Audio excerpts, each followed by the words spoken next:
Teresa Greco, how are you today? I'm awesome. Thank you so much Oh, for having me. oh, you're welcome. Like I said, you're a true rock star because you are doing back-to-back interviews. You are the rock star of happiness.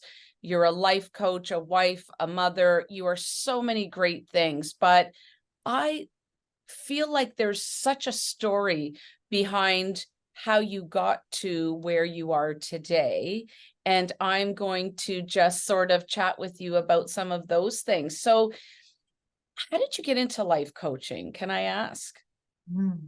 Well, I feel like a natural progression that stemmed from the work that I was doing on myself personally. So it is part of my happiness journey that I've been on for over 10 years. And then I reached a point about 4 years ago that I felt that I could help others that were going through the same things that I was going through at that time in my life. And so for my story begins with the milestone of turning 40. It was that big birthday, let's say, that had me taking a step back and reevaluating my life. That I think we all reach those crossroads in our life that could happen because of a loss of like work or a partner or or it is the big birthdays. Those always seem to initiate stuff. It could be illness, it could be an accident, lots of different things that can force us to just like stop and reevaluate. The pandemic was that for a lot of people as well. And Sure. so that's where mine started. For me, I had some different questions that I needed help answering. And those questions were, am I happy living the life I am living? That if I had reached half my life at that point, because I was about 40, could I imagine living the same life for the next 40 years? Wow. Big Could, question. Big question. And yeah. and it's hard. And there's a lot of my clients, your clients, women, humans that are going through that exact question. And it is tough to look in the mirror and say, is this what I'm going to be doing for the second half of my life? Because hindsight is so powerful. A lot of people say, don't look back, you should just always move forward. I agree with that. But I am a big, huge believer in looking back to see how far you've come. And sometimes, and maybe you can share a little bit about your, sort of your aha moment where you took a look in the mirror, is that, we should never really regret what we've done because it's made us who we are. But we have the power and the ability to change it because we're, the author, the narrator, the actress or actor. And so we get to rewrite any chapter or any sequel as we see fit. And obviously that's where you found yourself, was looking, am I rewriting this next chapter? And so what was it for you? You talk about loss, you talk about the loss of a partner, a loved one, a job, the pandemic. So what was the one thing in kind of two sentences or less that it was for you? I'm so curious to know. So there was this void and this feeling that something was missing in my life that just didn't make sense because my life had checked off all the boxes that family, society, culture, religion tell you you need to have a happy life. As So a woman. very fulfilling career, beautiful, healthy family, our own home, cars in the driveway, vacations a year, lots of beautiful material things. So if my life looked perfect, how is it that I still felt that there was something missing and that it didn't matter how much more education I got, what more job experience I got, how much more could I serve, that every single thing that I've always done was coming from how may I serve? How can I make a positive difference in the world?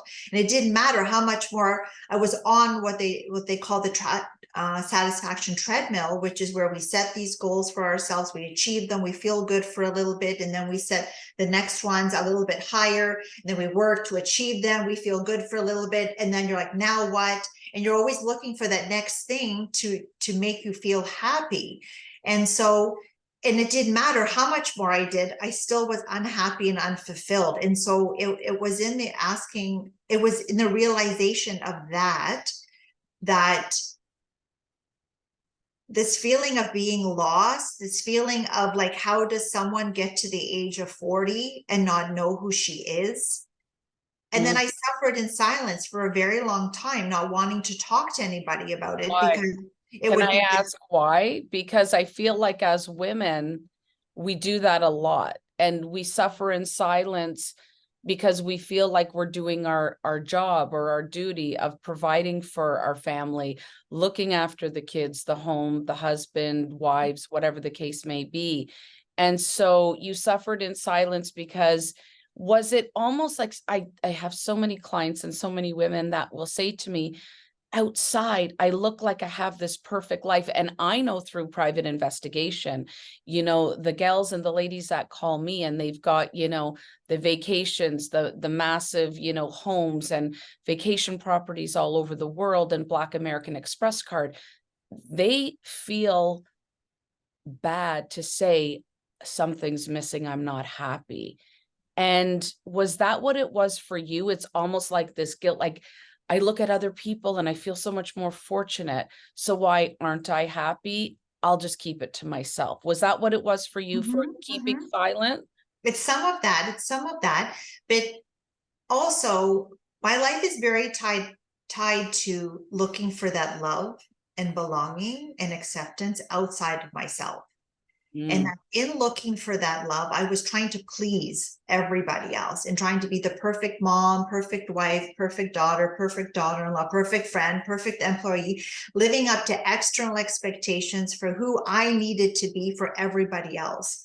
And that contributed to this loss of myself in the process, not knowing who I really was, not showing up authentically in my life because I was showing up as everyone else needed me to be. of And so, course. because it was very much tied to this love and belonging, how could I tell people that, oh, I'm not happy in my life? It's like, Teresa, what do you have to complain about? Your life looks perfect. So there was that element of people not being able to understand, then that element of being judged for it.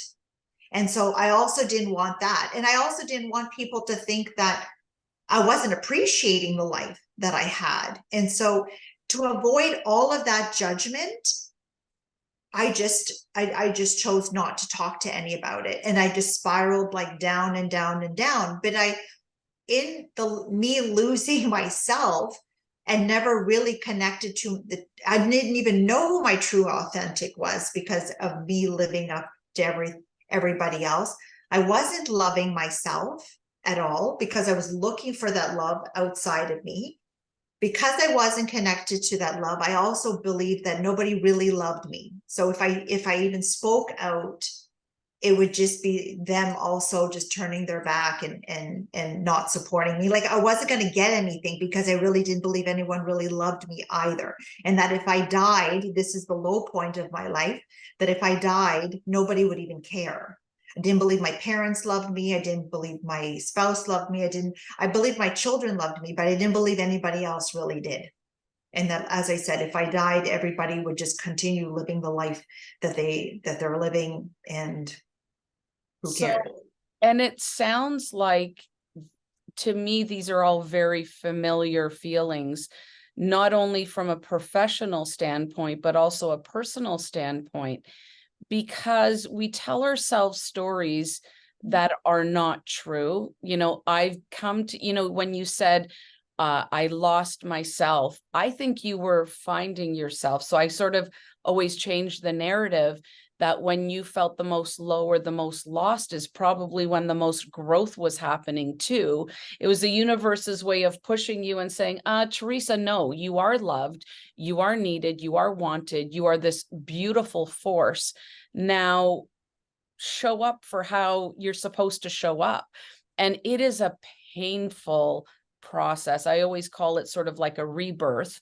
And if you can imagine being birthed at 40, not a pretty sight, or 25 or 105, it doesn't matter for me age. But as soon as you start to look inside yourself and see all the things. And now you're actually saying them out loud. I bet you 4, 5, 6 years ago, you would have never said what you just said, because that was always your inner thoughts and your very personal feelings. And I love the fact that you're sharing your experience and your journey through storytelling, because that's how people and other women are going to learn. And hopefully they're not going to wait till 40 or 100 to be able to voice that. And how beautiful that you're mirroring it for not only yourself, but also for your children and for many other upcoming, amazing women that are maybe feeling the same way. Thank you. Thank you for that. I feel like it summed up a lot of where I was at that time, and how I eventually came to a place that I realized that I could help other people by sharing it. And I think that when I just shared that low point with you, I think today was like the very first time I haven't like shed any tears or choked up saying it, because even just last week I shared it and I got choked up. And so it is, I think, this healing process that you go through, and knowing that if I can help other people. And so when you said it was about going inward, that was what exactly it was. In that it was, and for me, it was that practice of meditation that really changed my life. That this was, again, over 10 years ago. I had all those questions, only like nobody could answer them, because I was tired of looking outside for answers. This is what we're conditioned to do, is to look outside for everything, asking everybody else, what do you think? What do you think?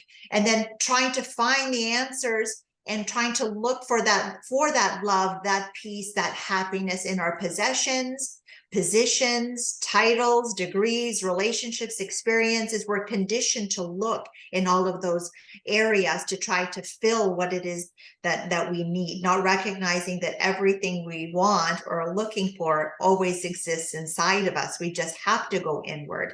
And so at that time, I had gone to a medium and I said, I have these questions. I have a stack of books on my nightstand. I want to hear from God. I need help with these questions. What do I do? And she says, Spirit is telling me that you need to meditate. And I'm like, I don't know what that is. So I've been brought up Catholic. I knew how to pray. You and I are the same that way. I brought up Roman Catholic, but very spiritual. And that, I bet you, was a big turning point for you. It sure was for me. Huge. And that I had a lot of resentment then towards my religion, because my religion told me that God was outside of me. God was at church specifically. And that if I didn't get to church, it wasn't the same. That, yeah, you could pray at home, but no, God and Jesus were at church. So that's where you had to go. And so I grew up believing that God was outside, this entity outside of me, instead of that moment so luckily for me, there was a meditation center close by my home. I called them up. I said, and 10 years ago, meditation was still weird and woo-woo, that my family thought it was part of a cult when I started to talk about it.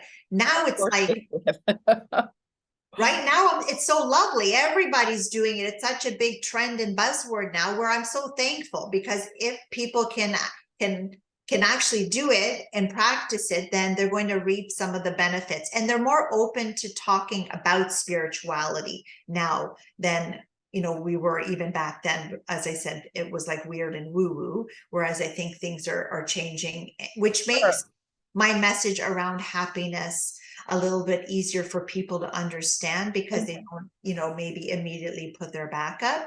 But of course. And I love the fact about, I just did a big sort of talk on mindfulness and the whole meditation and just being in the moment.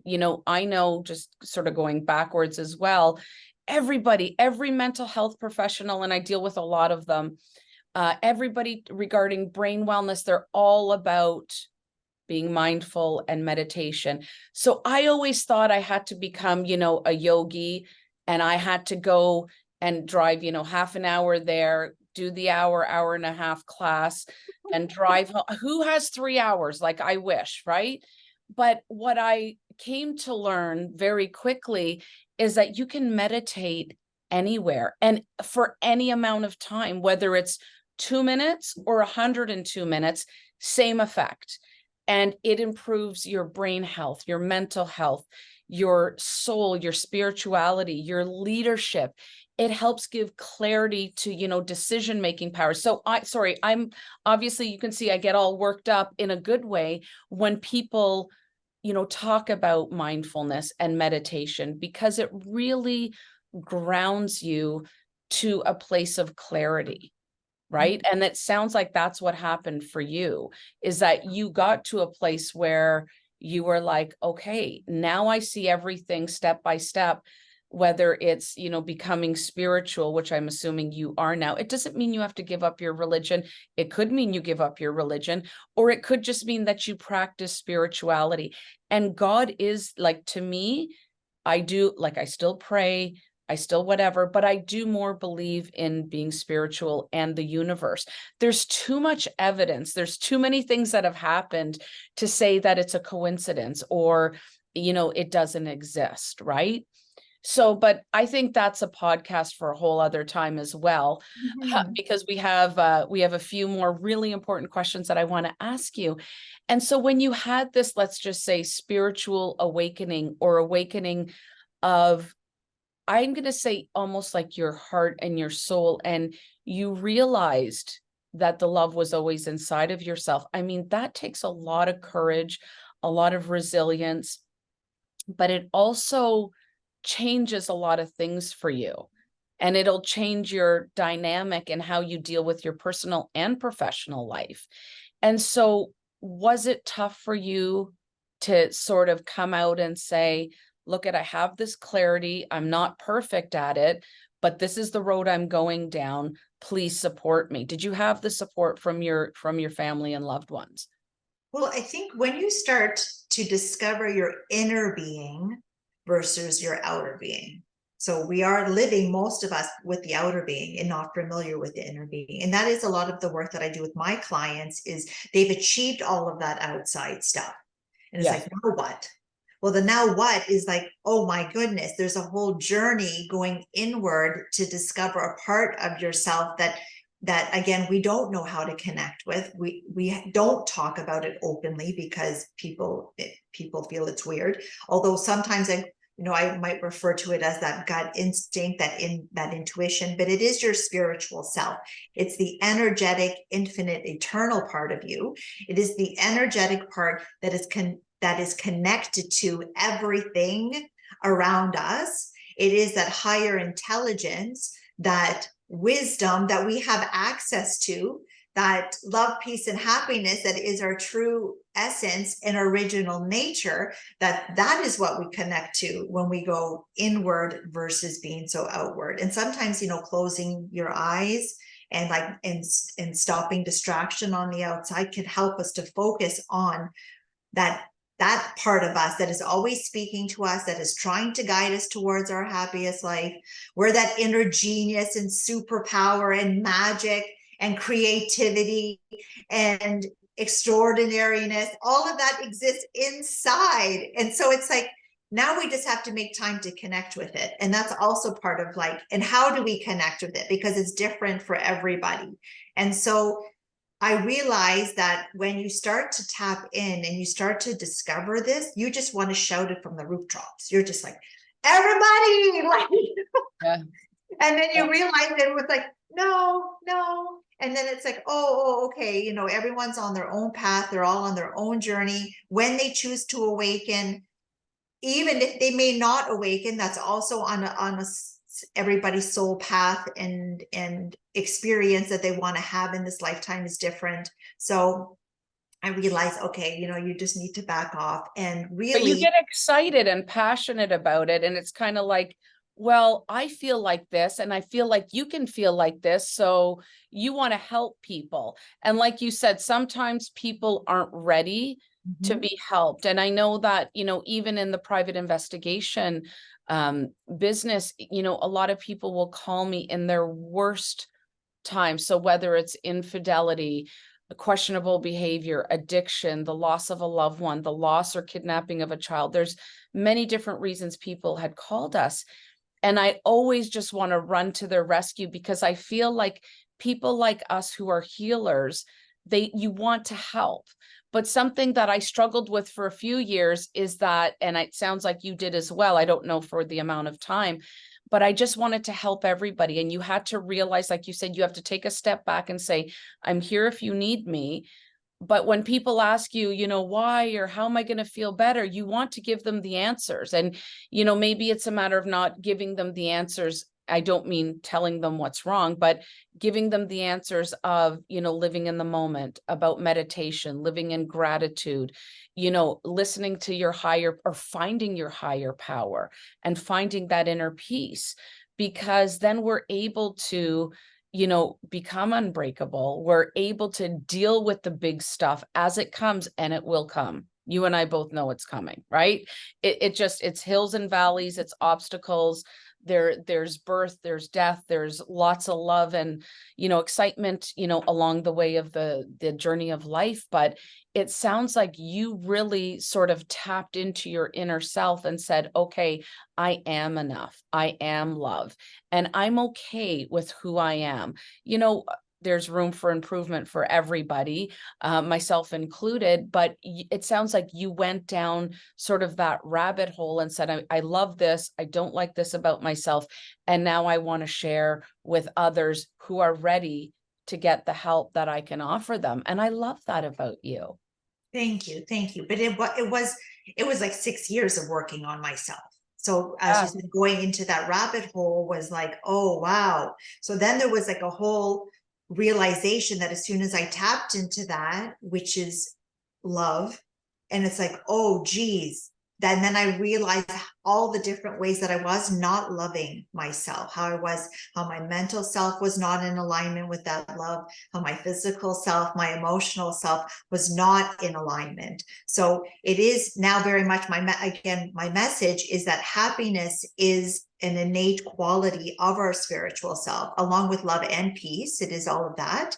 And that we then need to align our physical, mental, emotional self to that place that is always whole, healed, and complete. It is perfection exactly as it is now, but then aligning, how do I bring my mental self? And my mental self was my worst critic, that it was always talking shit to me. I don't know if we can swear on here, but it Oh, was yeah, always please. limiting me, sabotaging me, criticizing me, that I was never pretty enough, never skinny enough, never athletic enough, never enough, a lot of different things. So when you said, oh, you realize that you're enough. Oh no, I didn't realize that till like many minutes of working, and the universe just keeps bringing situations up that indicate to you that even cognitively, I was like, of course, I'm enough.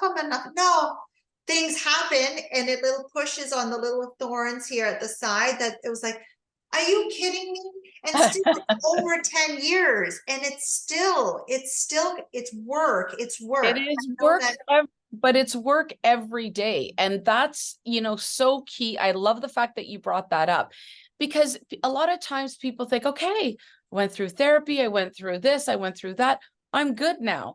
No, I have a therapist, not shy to say, and sometimes we meet and we talk about, like, it's kind of like, never like that there's an issue. And her kind of mindset, and I love this, is to fix the roof when it's sunny outside. Don't fix it when you're in the middle of trauma, right? Because then you got to peel those layers away, and then you've got to, deal with the actual issue at hand. And so I think, like you said, two things. You got to be that person, 40 something, in 40 years. You unraveled it in 10. High five to you. And then you continue to teach it to other people. Another high five to you. But you brought up something so important, which is, to me, it's what I call a whip, which is a work in progress. I think we're all works in progress. And that little voice that is not so nice to us, whether it started from when you were a very young child and continued on and we didn't deal with it, fair enough. But I think negativity does try to come in sometimes at different times in our life. And I always say, you know, if you talk to your friends the way you talk to yourself, you wouldn't have any friends left. So why can't we be kinder to ourselves? What do you think the answer to that is? Absolutely. And when you connect to that love that you are, and you begin treating yourself in loving ways, then we can only then also be loving with everybody else. That again, we are love, peace, and happiness. They say that happiness is the gift that you give not only to yourselves, but to everyone around you. Because when you embody that love, you only want that love for everybody else. You want to share it, but you also show up as that love Yes. in every space that you're at, because it just emanates freely from you. So that is why doing this work is so important, because yes, it serves you, but it serves everyone around you, that it allows you to show up as your optimum self in every single space. And that I know the work that I do on me benefits my family tremendously, that there is this beautiful peace and harmony in our home, because I'm this like springy, like fairy going around, not all the time, but for the most part, I'm in my happiness bubble and I float around, and I'm just like being me. But the being me is me not being, you know, a loaf, me not being angry and frustrated, me not just being that with everybody, but the complete opposite. So when they come home, even if they've had a rough day, I'm immediately like uplifting them, just because that's how energy works. It just light, well, law of attraction is all something else, but nevertheless, it's like, that's why those of us that are doing the work, we have to also know that we impact others energetically. It's like that person who enters in that space and everyone's like, whoa, like, who's that? It's that, like, that sunshine breaking through the clouds. It's that. And we know the opposite too, when that person comes in and you're like, you can feel the like toxic energy that's just like coming off them, and you're like, yeah, I want no part of it. Yeah. And so yeah, it is so worthwhile doing the work. Yeah, I love that. And I love the fact that you say that you continue to do the work, which brings me to a couple of my final questions. What do you do? I think I'm going to know the answer to some, but do share some of your sort of secret tips and tricks and, you know, to how do you self-care for yourself? Thank you. You So do. my company is the Steps to Happiness coaching. And so it is all of the things that I do. So on my shows, which I hope you'll be able to share the links to as well, where we I all sure openly will. talk It'll about, all be in here. we openly talk about the different steps that we can take to live happier lives.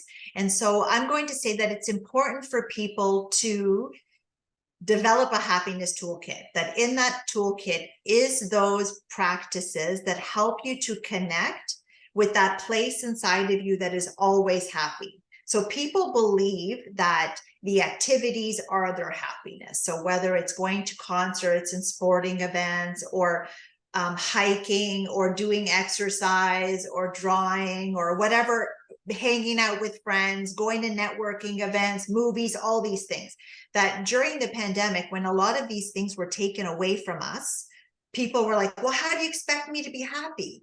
Well, happiness is not in those things. It's Those not things external.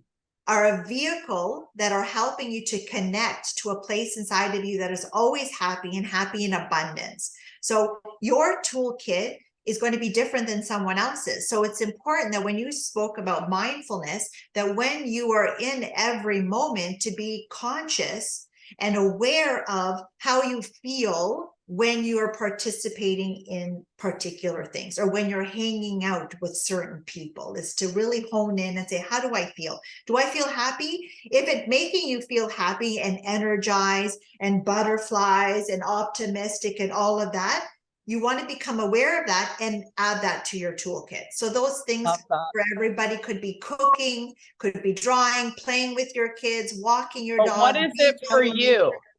What is it For for your you? kids, What is thank it you. for you? I want to know personally what you do, since you What's are in my the toolkit? star of happiness. What does the expert do? Give us 3 things. If you're feeling in a funk or the noise is kind of starting to come through, what are your 3 go-tos? Thank you. And then there are the things that also I'm pursuing my PhD in happiness. And so it is the practice that I'm going to go ahead and share with you, turns out, are the ones that are all backed by science as well. So they are like now proven things that they actually work, but they were ones that were given to me by Spirit. Spirit was like, it along my path, it was like, try this and oh, and try that, and listen to this practitioner and work with them. And so it was like, that's where the steps to happiness came about, because I had taken various steps that, and all those things are all part of my toolkit. So gratitude is one of those practices that it is one of those things that immediately will raise your vibration, has a whole host of benefits physiologically, mentally, energetically, emotionally, like all of that. So, and I do it all day long. So it's not something that I set, initially it was, I needed to set time to do it. So it was like at night, at the end of the day, I would kind of go through all of the things that I was grateful for. But then it just became part of like what I do all day long, that I'm I just love that. grateful in every moment. And it doesn't need to be huge. It could be, you know, I'm grateful for the sun beating down on my face and feeling the warmth. It could be, I'm grateful my child graduated from grade 2. You know, it could be, you know, anything about, you know, seeing the leaves, having your 2 feet on the ground. It could be something huge, or it could be something very personal and doesn't have to be monumental, right? That I think Waking up in the morning. important, and putting Waking your up. feet on the ground 100%. So that living in gratitude, number 3, no, sorry, number 2. So gratitude's number 1, Meditation. meditation. Yes. So there's also tons of research around meditation and mindfulness, as you said, where it proves, as you said, that it helps with mental clarity. It also helps to release various hormones and neurotransmitters in the body. So those happiness hormones get released during that as well.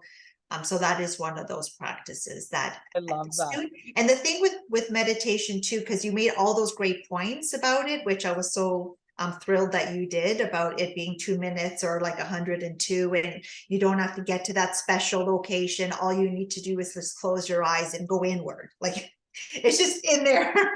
That's what it's doing.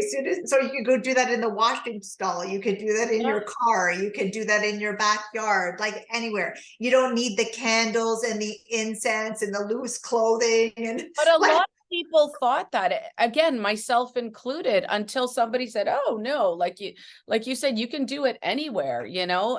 They're like, you know, people might question you, why are you closing your eyes? Are you sleepy? It's like, no, I'm trying to zone you out. No, but you know, you just can do it at any, you know, in any space and any length of time. You know, obviously a little bit longer, but you can do small increments throughout the day. Don't you feel like just as equally as energized, because you're taking something for yourself? And as women, I feel like we don't do enough of that. We don't do enough of self-care. I love the fact that you shared that it's gratitude, meditation, and mindfulness. Those are 3, to me, they're life-changing. Mhm. Same for yourself, I would Yes, assume. because mindfulness is being in the present moment, which is where happiness is found. Happiness is found in the now.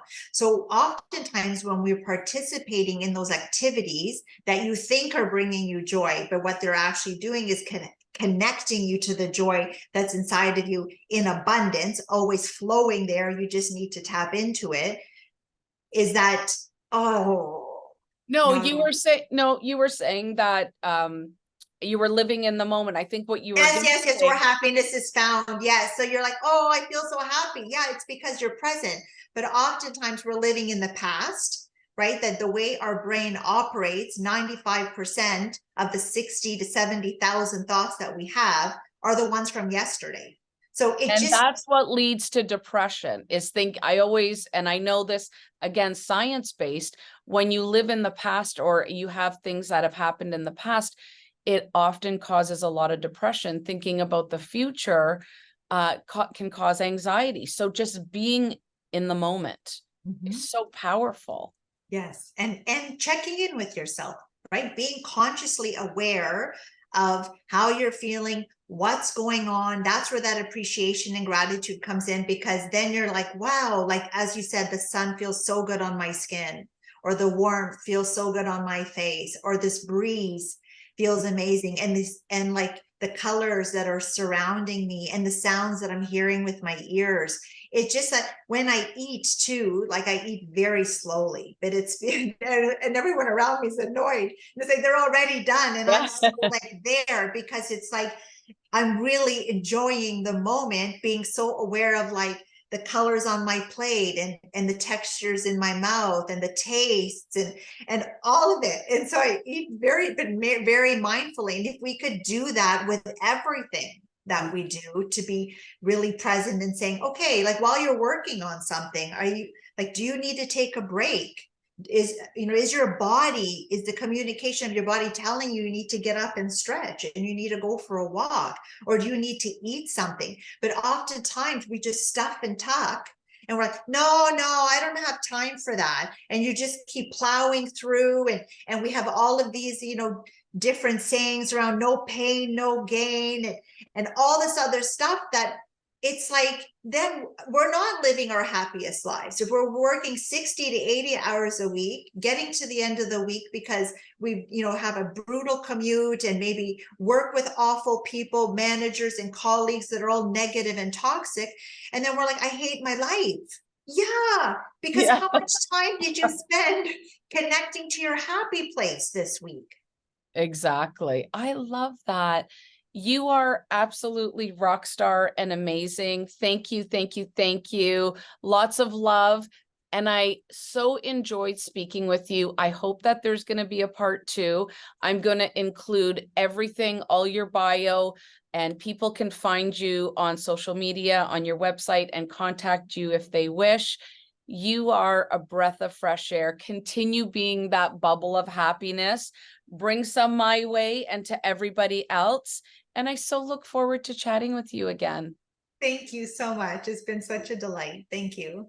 Thank you, Teresa.